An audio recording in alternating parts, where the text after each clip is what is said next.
Rubber പാലിൽ പള്ളി കൊള്ളുന്ന പാലയില്ലേ? പാലായിലുള്ളവർക്ക് പാലാണ് റബ്ബർ. ഓക്കെ, എന്തായാലും പാല ചരിത്രം എഴുതി. നമുക്ക് പാലയുടെ കാര്യം ഒന്ന് നോക്കാം. മാണി സി കാപ്പൻ വീണ്ടും പാല സ്വന്തമാക്കിയിരിക്കുന്നു. 50,791 വോട്ടാണ് മാണി സി കാപ്പൻ 799 വോട്ട്. ജോസ് കെ മാണി കേരള കോൺഗ്രസ് CM 47,808 വോട്ട്. ഷോൺ ജോർജ് BJPയുടെ 35,304.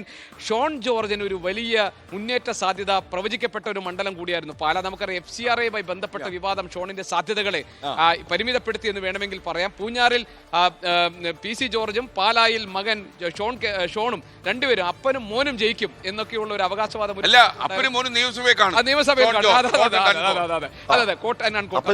കാണും. അവിടെ പിന്നെ ജോസ് കെ മാണിക്ക് വലിയ തിരിച്ചടി ഉണ്ടായി. കേരള കോൺഗ്രസ് CM മൊത്തത്തിൽ ഏറ്റിരിക്കുന്ന തിരിച്ചടിയുടെ ഒരു ഭാഗം ഇവിടെ പാലായിൽ നിന്ന് കൂടിയാണ്. അവിടെ മാണി സി കാപ്പന്റെ സ്വന്തം പാല എന്നത് ഒരിക്കൽ കൂടി തെളിയിക്കപ്പെട്ടു. ഈ ജോസ് കെ മാണിയുടെ പ്രതീക്ഷയുടെ അടിസ്ഥാനങ്ങളിൽ ഒന്ന് ഈ ഷോൺ പിടിക്കുന്ന വോട്ടുകൂടായിരുന്നു. ഷോൺ കാര്യമായി വോട്ട് പിടിക്കുകയും അതുവഴി കാപ്പനെ തോൽപ്പിക്കാൻ കഴിയും എന്ന പ്രതീക്ഷ ഉറപ്പായും ജോസ് കെ മാണിക്ക് ഉണ്ടായിരുന്നു.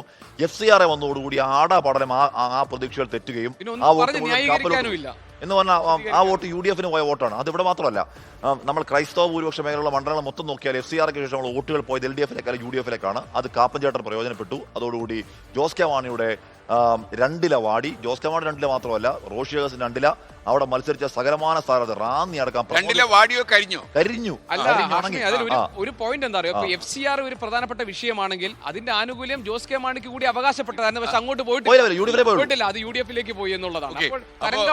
നമ്മൾ ചില കുറെ മണ്ഡലങ്ങളിൽ വളരെ ടൈറ്റ് ഫൈറ്റ് ആയിരുന്നു, കക്ഷിച്ച് കടന്നുകൂടിയ മണ്ഡലങ്ങളുണ്ട്. നമ്മൾ അതിലേക്ക് പോകുന്നില്ല. നമ്മളൊരു സാമ്പിൾ വെടിക്കെട്ടുന്ന നിലയിൽ ചില മണ്ഡലങ്ങൾ എടുത്തതാണ്. ഇനി നമുക്ക് ഈ അനമോർഫിക് വിഷ്വൽ എക്സ്പീരിയൻസ് പ്രിയപ്പെട്ട പ്രേക്ഷകർ എൻജോയ് ചെയ്യുന്നു എന്നാണ് നമ്മൾ മനസ്സിലാക്കുന്നത്. ലോകത്തിന്റെ പല ഭാഗങ്ങളിൽ ഇരുന്ന് നമ്മുടെ ഈ തെരഞ്ഞെടുപ്പ് സംപ്രേഷണം സൂപ്പറാക്കണം എന്ന് ഞങ്ങളോട് പറഞ്ഞ കുറേ ആൾക്കാരുണ്ട്. അവരെയൊക്കെ നന്ദിയോടെ നമ്മൾ ഓർമ്മിക്കുന്നു. മാത്രമല്ല ഇത്തവണയും പ്രേക്ഷകർ നമ്മൾ ഒന്നിച്ചുള്ള യാത്രയായിരുന്നു. ആ യാത്ര ഇങ്ങനെ കരക്കെടുത്തുകൊണ്ടിരിക്കുന്നു പ്രിയപ്പെട്ടവരെ.